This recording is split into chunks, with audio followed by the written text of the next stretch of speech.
Good evening, everyone. Welcome to our spring lecture, 2025. I'm Wayne Kramer, the president of the board of directors here at the LBJ Museum.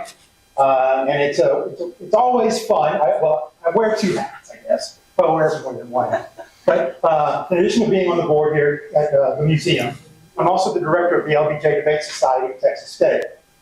And that's where I met our speaker. He was one of my debaters 25 years ago, if you can believe that. I didn't believe it. He had to tell me that. And there's some, when you teach as long as I have, there's some students that you want to forget.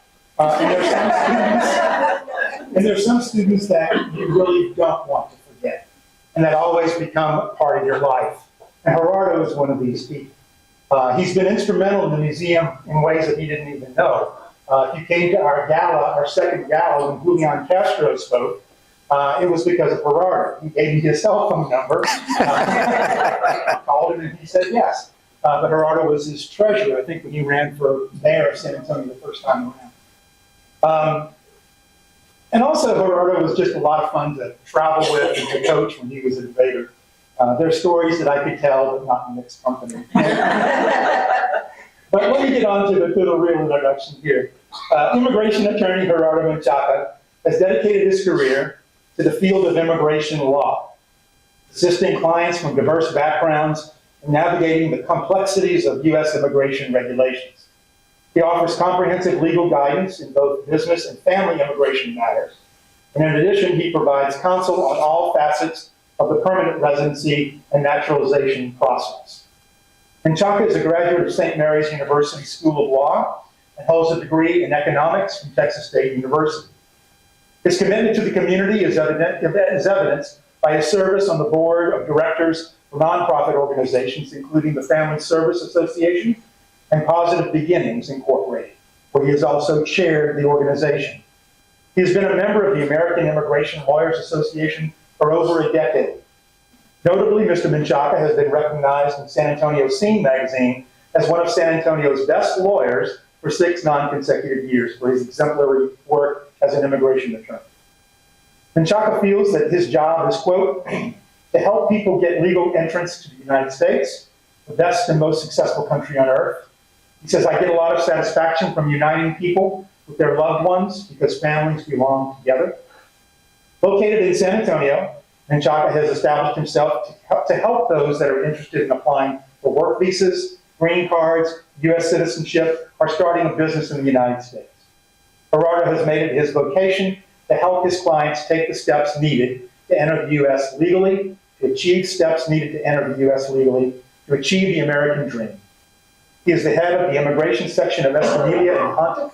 Established in 1991, that firm is a regionally full-service, minority-owned law firm representing clients in both the public and private sector. Ladies and gentlemen, it's my privilege and pleasure to welcome Gerardo Menchaca for the spring lecture.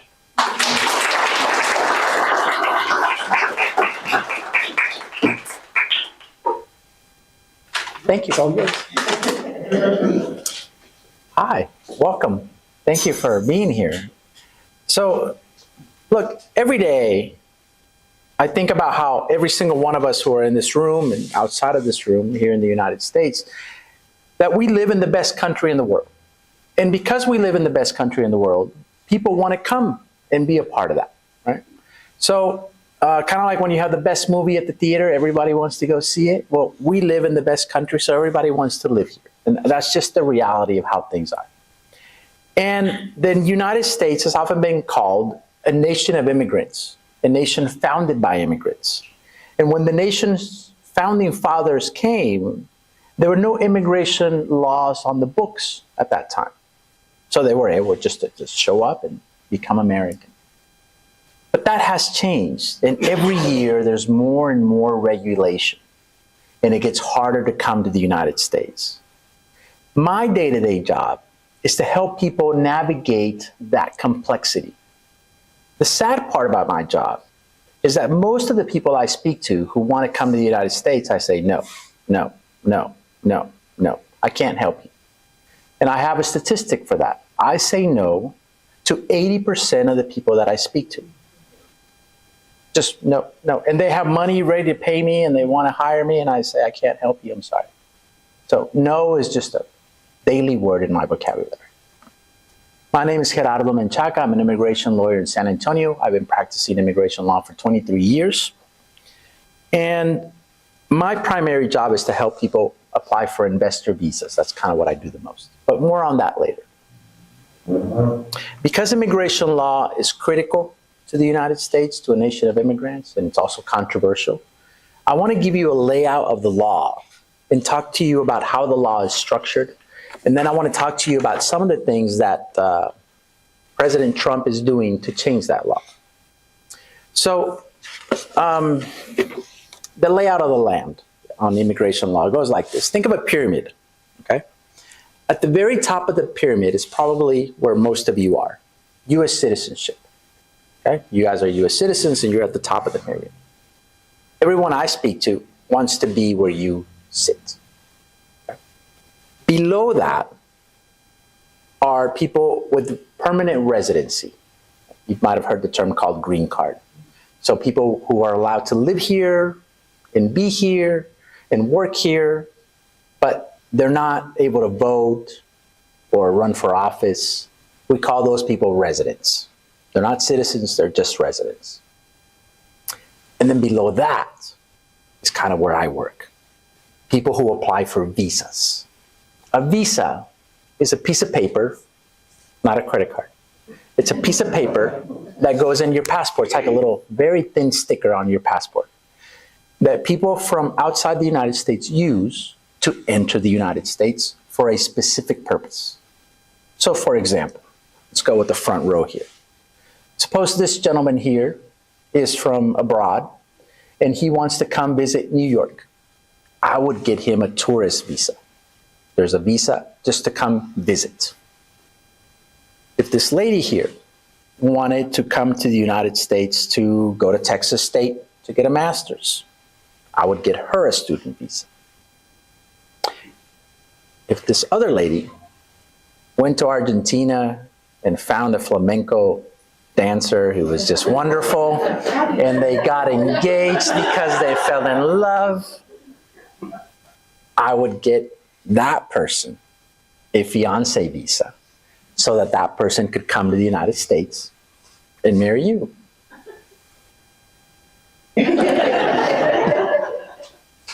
If Professor Kramer was from abroad and he wanted to come get a teaching job at Texas State, I would get him a work visa. If this lady here wanted to start a business in the United States, if she said, look, I have a bakery back home and I make this kind of bread and everybody loves it and I think it would be a big hit in New York, I would get her an investor visa.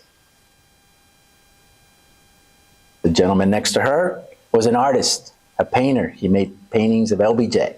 And he wanted to come promote them in the United States and get some paintings made in the United States. I would get him an artist visa. And if there was an athlete anywhere in the house, I would get that person an athlete visa. And there's 100 different kinds of visas. There's actually 185 different kinds of visas. They have a visa for everything. And when I mean everything, I say like you can get a visa for being a nurse, for being a reporter, for being a diplomat, for being a nanny, and for being a snitch. No joke. So like suppose, you got some info on some bad guys who are doing illegal things and you come to the feds and you say, hey, I can help you nail those guys. They get you a snitch visa and come on in. Yeah, they got a visa for everything. So that's kind of the bottom of the pyramid. You get a visa that's temporary, which means it expires. And if you want to keep being here, you got to go back home, apply for a renewal, and then come back. Okay? So temporary at the very bottom of the pyramid. Above that is residency, which is permanent. You get it for life. And then above that is citizenship. Okay? That's kind of just the basic layout of immigration law. Now, when you get to have a visa, my goal for you as an immigration lawyer is to get you a green card. right? You know, the next level up. So green cards are very difficult to get for most people. So let me tell you how people do get them. If you marry a US citizen, you can get a green card. The idea being that families belong together. So if you're a US citizen and you live here and you want to bring your spouse from abroad, we can get your spouse a green card. Okay? They can live here. They can become residents because they're married to you, a US citizen. If you have a work visa and your employer says, man, I really don't want to lose this person, your employer can apply for a green card for you and get you a green card that way. If you have extraordinary talent, everybody has talent, but some people have high talent. So David Beckham, the famous soccer player, Justin Bieber, Shakira, those are just some of the few people that have come to the United States on extraordinary basis, extraordinary talent basis. And those people get a green card just because of how good they are at what they do. So that's another way to get a green card. Very few people qualify, as you can imagine. They don't just take anybody. You have to really show extraordinary talent. I define that as, if I put 1,000 people in the room who do exactly what you do, you have to tell me you're the best. Tough, right? And I still find people who say, I am the best. And then I get them that green card. Okay. And then there's investor visas. Okay. Investor visas are great. They're basically a way that the United States attracts money from abroad to come here. If there's going to be money being spent, might as well have it get spent here and create jobs here, right?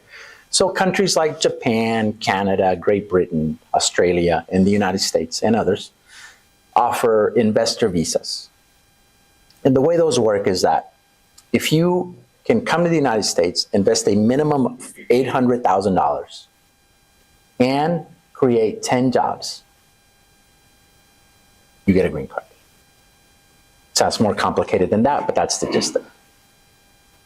So there are different ways to get a green card. But if you're like regular Joe Blow, you know, like regular guy, like no extraordinary talent, no American spouse, no employer who says, man, I really need this person here, then you really cannot get a green card. So one of the questions I often hear asked on the news when they cover immigration stories is, well, why are all these people coming? Why can't they do that? Why can't they do things legally? Why can't they do it the right way? And here's the answer. Because the law does not provide avenues, roads to do things legally. And if it did, you would still probably have to hire a lawyer like me. And we're not cheap. Despite our best efforts to be cheap, it's still expensive. So most people can't do it legally because the law doesn't allow it or because they can't afford it, and usually for both reasons. So if I can get you a green card, I do. And then once you've had a green card for 3 to 5 years, 3 years on some cases, 5 years in other cases, then you're eligible to apply for U.S. citizenship, which is the top of the pyramid. Okay.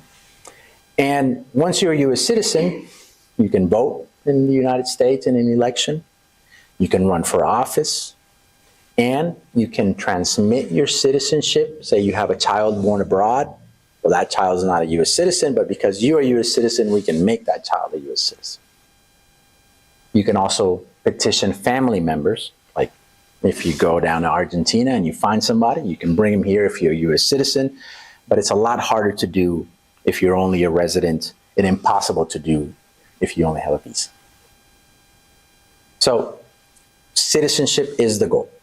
Okay? So visas at the bottom, green card above that, and citizenship on top. Okay? Now, to become a U.S. citizen, you have to have lived here for 3 to 5 years with a green card. You have to have paid your taxes. All right? Everybody pays taxes. Immigrants are no different. You have to have good moral character, which is kind of hard to define, but it really just means no criminal record, but an easy way to define it. and you have to pass a civics exam. Are you anybody familiar with civics exam that you have to pass in order to become a U.S. citizen? I'm going to read you some of the questions. And raise your hand if you can answer these. All right. The House of Representatives has how many voting members? What was that number? 435. Yes, 435. Very good. We elect a U.S. representative for how many years? Very good. Name your U.S. representative. All right. I hear a lot of mumbling. All right, so yeah, most people can't answer that one. All right. What are two cabinet level positions for the president? Education. For a few more days, we have education. Yes, defense. All right. All right, here's a hard one. Who is the Chief Justice of the United States? Very good. Well, this is a very informed group. I do not like this. You guys are ruining my joke. What is the name of the Speaker of the House? Mike Johnson. Very good. When is the last day you can send your federal income tax forms? What year was the Constitution written? 87. All right. One of you guys would have made it into U.S. citizenship. The Federalist Papers supported the passage of the U.S. Constitution. Who wrote the Federalist Papers? Madison. There's several names: Madison, Hamilton, John Jay, and some other guy whose name I've never heard of. Name one war fought by the United States in the 1800s. Civil War. 1812, the Civil War, the Mexican-American War, and the Spanish-American War. Who was president during World War I? Very good. Name one American Indian tribe in the United States. All those were correct. Did you know American Indians only became U.S. citizens in the 1920s? Crazy, right? Immigration law sort of managed to ignore them for the first 100 years and then finally granted them U.S. citizenship. So you have to pass that test. They only ask you 10. The list has 100 and change, and you only have to answer 6 correctly. In all my years of practice, I've only had one guy fail, and he happened to be a lawyer in my own office. I was so upset. Yeah, you can retake it once, and then he passed it on the second time. But I was ready to fire him after that first one. I should have fired him. Oh, well. So, to become a U.S. citizen, 3 or 5 years with a green card, living in the United States, paying taxes, good moral character, passing the test, and you have to speak English. So they give you an English test written, so they like dictate a sentence, right? You know, and then you have to spell it out, and then they make sure you write it correctly. And then they ask you questions. Well, the whole interview is in English, so you have to conduct the interview in English. So you have to speak English pretty well to get by. So the purpose of that is to kind of say, well, if you're going to be here on a permanent basis as a U.S. citizen, you kind of have to speak the language to get by. Not the end of the world. So pretty good system. Visas, green cards, residency, and then citizenship at the top. Now, the world is changing, and immigration law is changing with it. So President Trump got elected promising to make changes on immigration law, promising to enforce immigration law harder than it's been enforced in the past. He promised mass deportations, among some other things. So let's kind of go through some of those changes.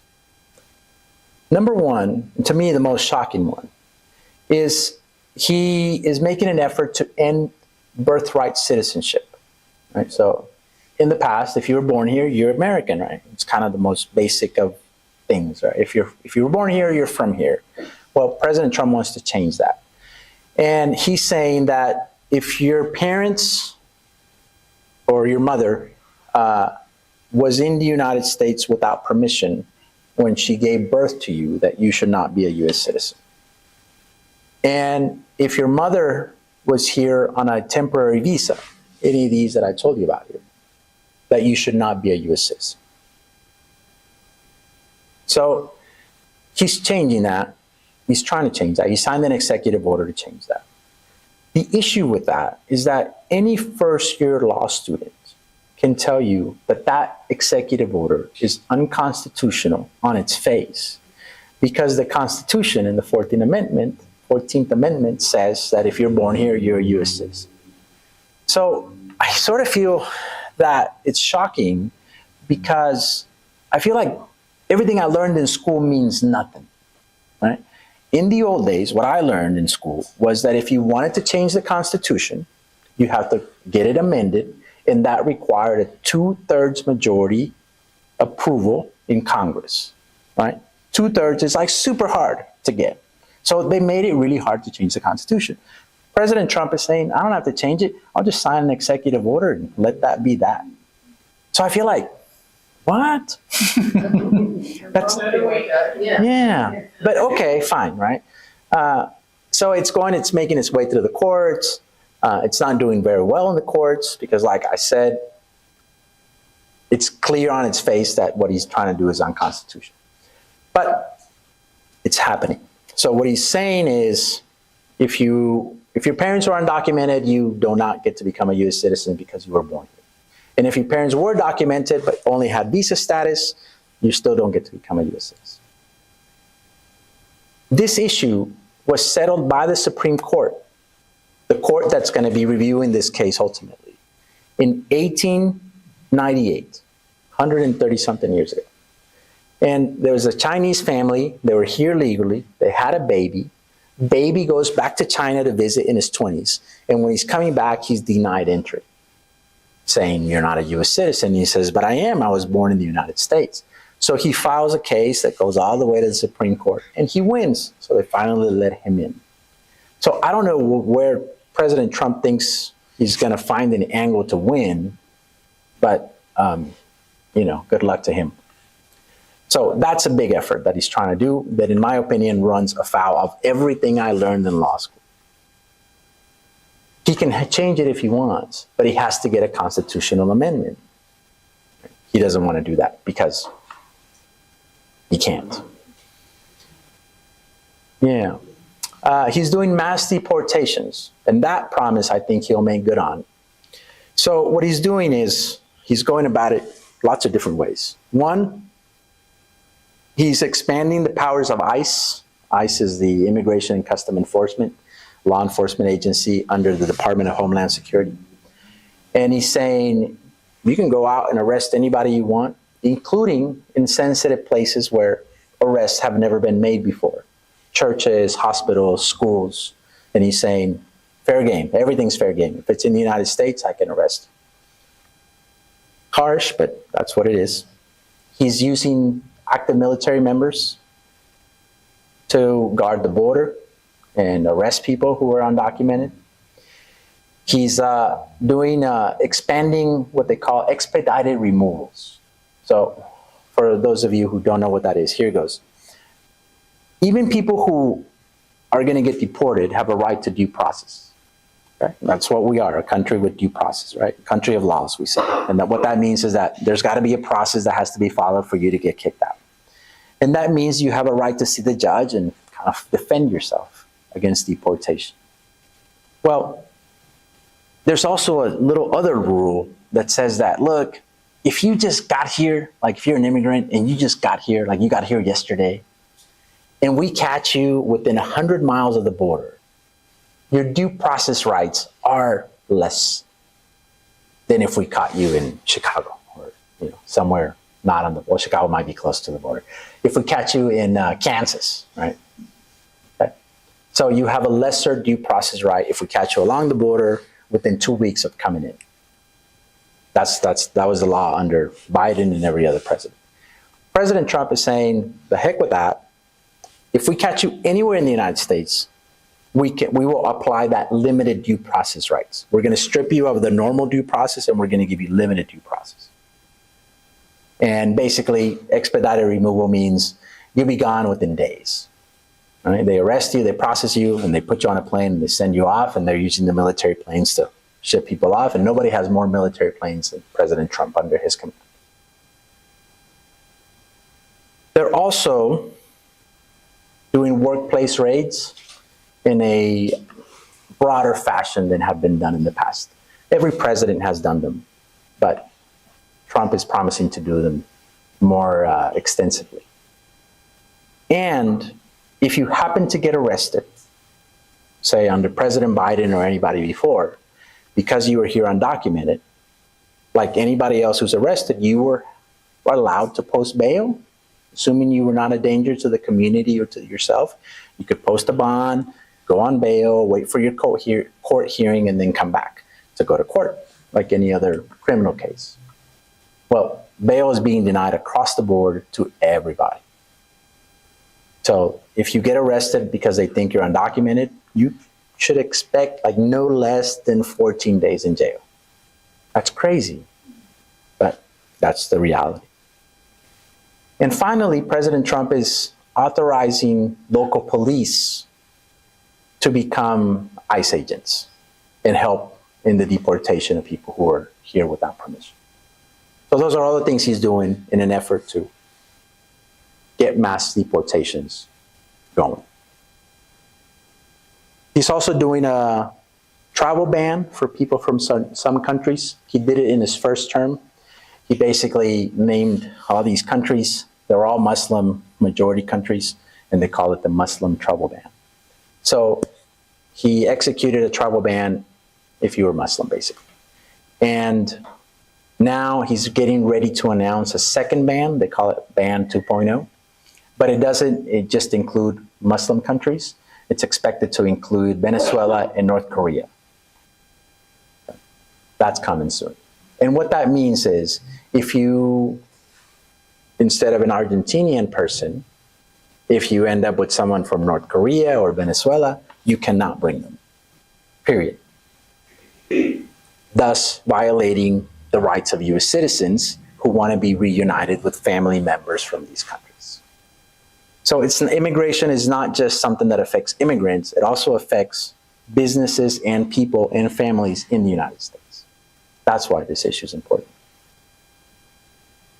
Also, raise your hand if you know what asylum is, political asylum is. Okay.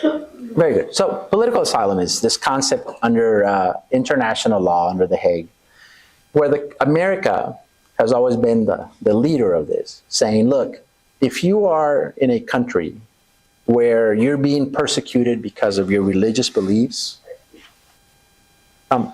we'll provide safe harbor.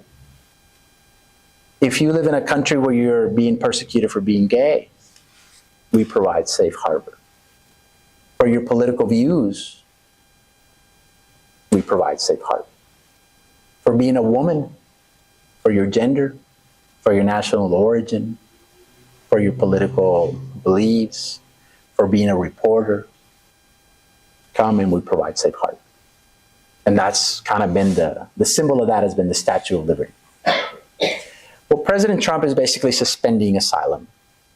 People who already had appointments to apply for asylum had their appointments canceled.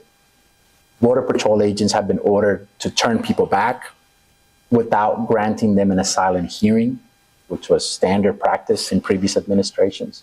Because if you show up and you say, hey, I need political asylum because they're going to kill me back home because I'm a Catholic, then there's a hearing where they kind of say, well, tell me more. And if you make a good case, then they kind of let you stay for a while until you process your claim all the way through the courts. Well, they're denying the initial hearing, so you don't have any shot at actually applying for asylum. And that's a problem Well, mainly because we've always done it that way, and it's been a symbol of who we are. But it's also a problem because the world has become more chaotic. So a lot more people are applying for asylum. People who are anti-immigrant feel, well, like that's too many. People who want to come in feel like, well, you can always handle one more, right? And that's the debate.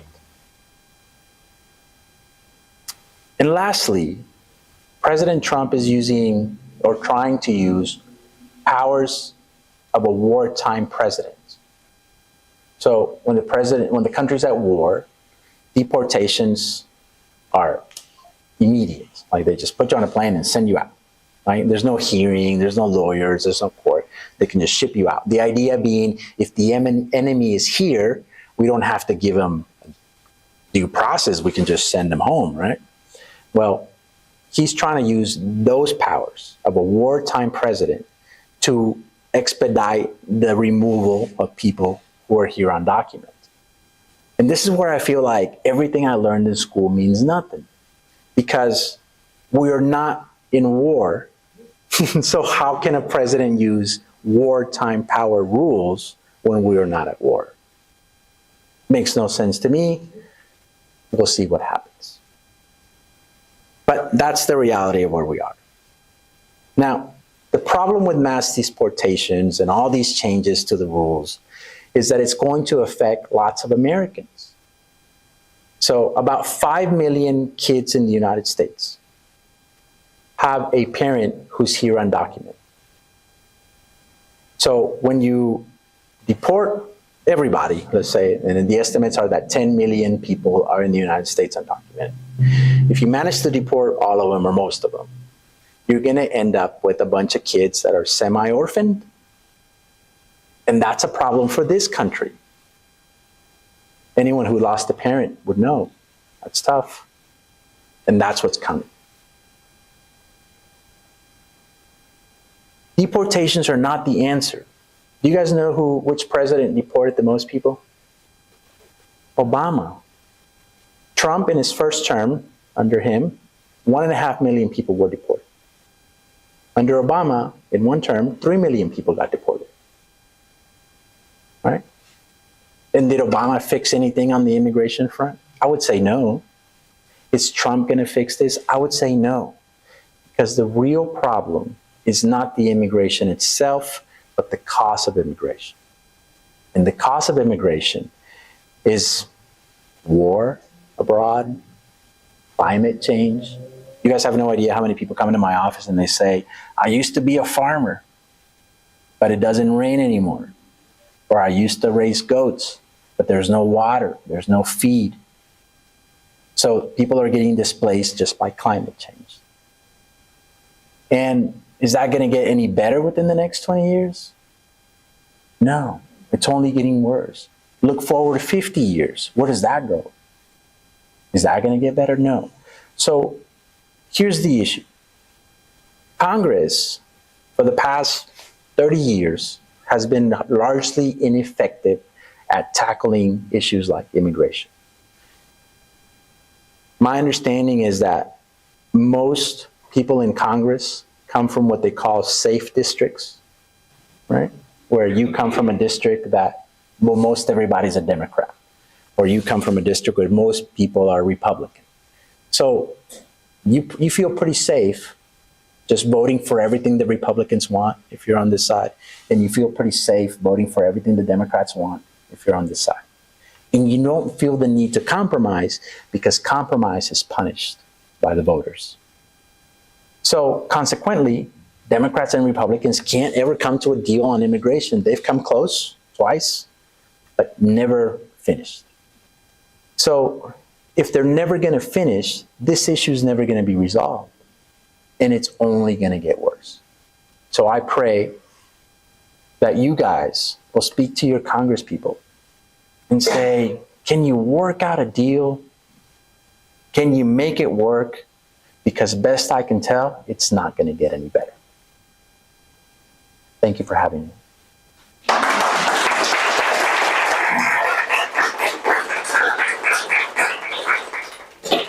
We have time for a few questions, if anybody has questions for Gerardo. The Horror stories have already started about some Dave who soccer coach and was illegally. Maybe it's corpus. They're removing people so fast that by the time the family contacts me, and then I don't know how to write a habeas corpus brief, so I have to call another lawyer. And then by the time I get a hold of that guy, anyway, we never finish before that guy's gone. No, but if he's in Salvador, it's habeas corpus. I don't know the answer to that. We'll find out soon. Because we will be filing those, but we'll see how the courts takes them. In court, there's one of the big things that gets your case thrown out is what they call a case that's moot. Like, it's kind of past, like nothing we can do about it anymore. So I believe that they're going to dismiss all those cases, calling them moot cases. Like nothing we can do, the guy's gone. Yes, ma'am. Question. So there's nothing that prohibits the executive branch from, like the Georgetown professor or the Columbia law. They're taking them and they're putting them in a prison in Louisiana. So there's nothing that prohibits them from housing them or having them detained in a state that is not even where they're from. I mean, when there's more local options for that. I mean, because the idea being that, oh, well, Louisiana is going to be more favorable to what I want to do, so that's why I'm going to put it there, apparently. But what I'm saying is there's nothing that prohibits that. No, nothing. So, and the issue is we've never had a president act this way. Exactly. So now that we have, the lawsuits will get filed and new rules will be created. So maybe in the future, there'll be some regulation on that. But until that happens, we're in new territory. Yes, sir. I've heard a lot about dreamers. Can you explain the things? I don't really understand all. Yeah. So immigration law and criminal law, for example, they have consequences. You get punished for doing things you're not supposed to do. And doing things that you're not supposed to do requires intent. You have to have meant to do the thing that you're not supposed to do. In immigration law, you're not supposed to be here unless you have permission to be here, unless you have a visa, a green card, or you're a U.S. citizen.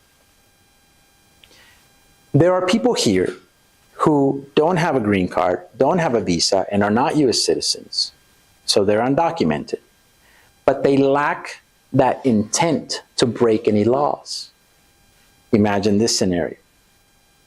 2 undocumented immigrants come, they marry, they have kids.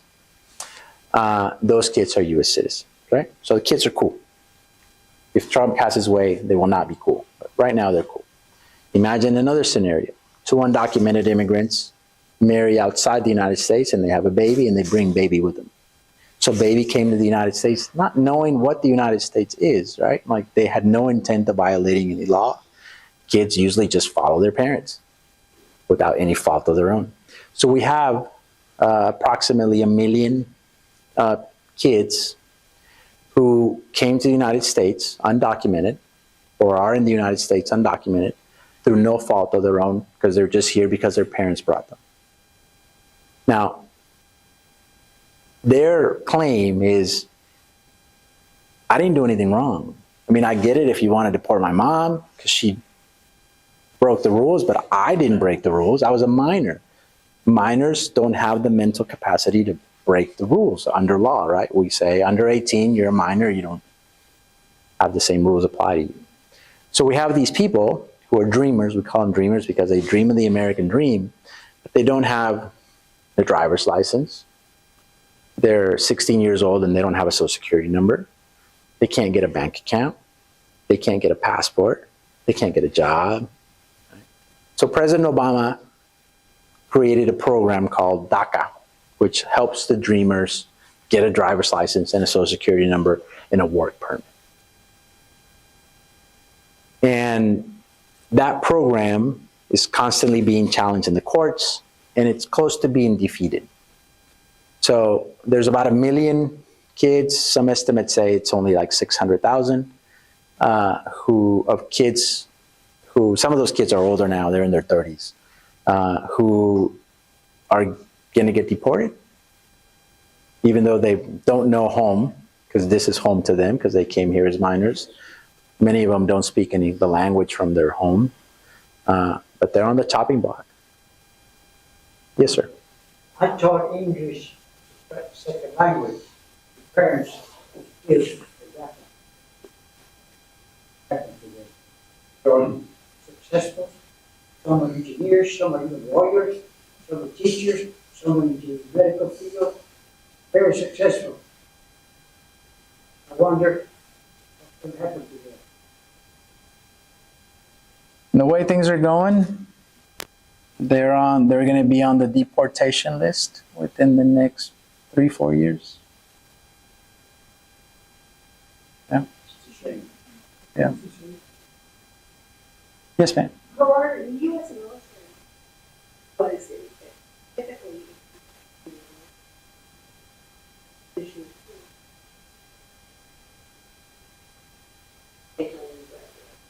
Is that still going to continue? Well, they don't let you in the military anymore unless you have a green card. They won't even let you. They won't let you in. They used to let you in, and then many people kind of fix that way. If you go back historically to like the Romans, one of the way the Romans did it is they invaded you, and then they took all the young men and women and they put them in the army, and anyone who joined the army became a Roman citizen, right? And then you had all the rights as anyone else. So that's how they were kind of able to adapt and keep everybody in line, because they made you part of them. We're doing the opposite. But if you have a green card, Yeah, but you were going to get to do that anyway. So the military itself doesn't really provide anything in immigration-wise. Other questions? Yes, ma'am. Someone has a I-30 engine. It was submitted 16 months ago.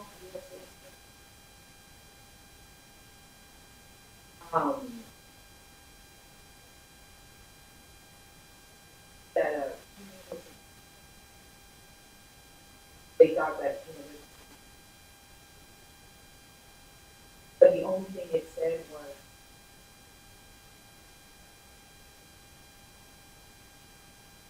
and then underneath it says 10 months till a decision is made. Pretty, does it take longer now with Trump, or that's pretty.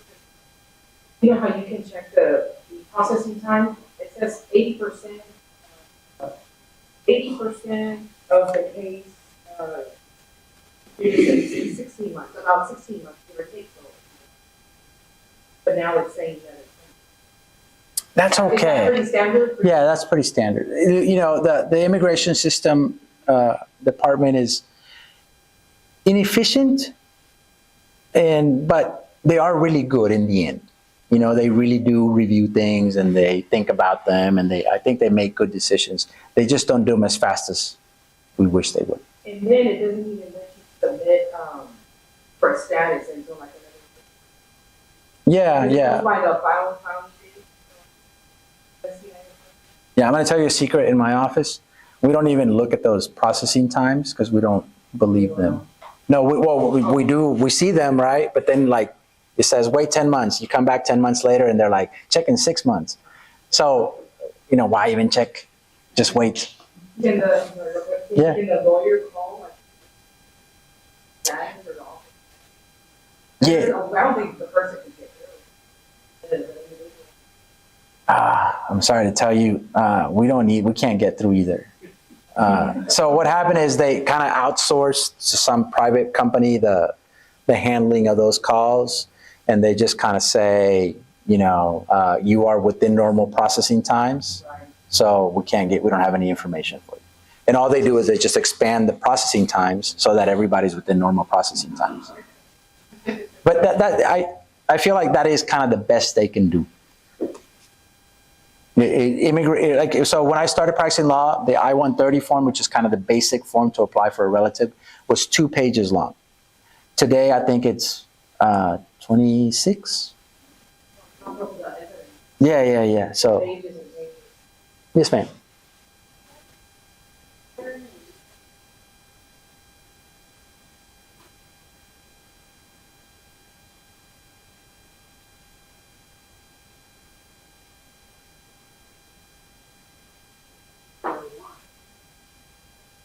I'd have to know more to give you an answer, but the State Bar Association would be who handles those claims. I tell people, you can either waste your time trying to chase the lawyer, or you can just move forward and find someone else. And resources are limited, time is limited, so do what you got to do first, and then if you want to come back and fight that lawyer, go for it. That's not a good answer, but that's the practical answer. Yes, ma'am. Quiero hacer una pregunta. Yes, ma'am. Yo como él es ciudadano, yo soy mexicana, legalmente en Estados Unidos, pero mi 94 ya está. No problem. Ok, la pregunta es, estamos apenas en el proceso del llenado de papeles y mi abogado me pidió información básica que es actas de nacimiento, los pasaportes y todo eso. Pero pues miran mucha información, TikTok, Facebook, todo esto, y mi pregunta ¿es necesario en nuestro caso las pruebas de evidencia de un matrimonio aceptable? Porque ella no me las pidió. Yo tengo miedo de que si no mandamos evidencias de que somos un matrimonio, pues bien, pueda afectar. No es problema, o sea, dáselo, pero no es problema si no lo ella manda. no me las pidió. It's okay. Just move forward. So she's saying, you know, when you file a claim, like to apply for your spouse who's not a U.S. citizen, you're a U.S. citizen, you want to bring him here. What we normally do is we submit evidence that you guys are really married, that you live as a married couple, whatever that means. So, you know, I usually say like, you know, they both have an apartment and they're both on the lease, or they have a joint bank account, or, you know, they're on each other's car insurance or health insurance, or they went to Disney and here's a picture, or, you know, they got on a plane together and here's a plane ticket, or they got a bus together and here's their individual tickets, same time, same place, you know. So what I do is I try to show evidence that, you know, they coexist together. And she's saying, you know, my lawyer didn't ask me for any of that evidence, and they're kind of getting ready to file that case. And that's okay, because when you're really supposed to submit the evidence is at the interview. Most lawyers submit it early with the application, but you don't have to. You can always submit it at the end. You're good. Thank you, guys. It's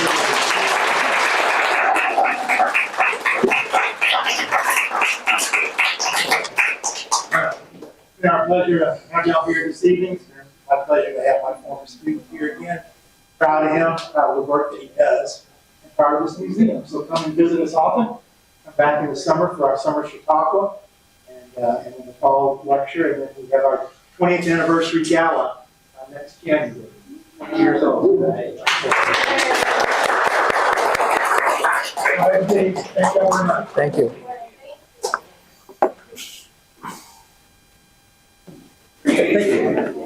How do I do? Good job. Good job. As my debate coach, how did you do? How did I do? Nice to meet you. Nice to meet you.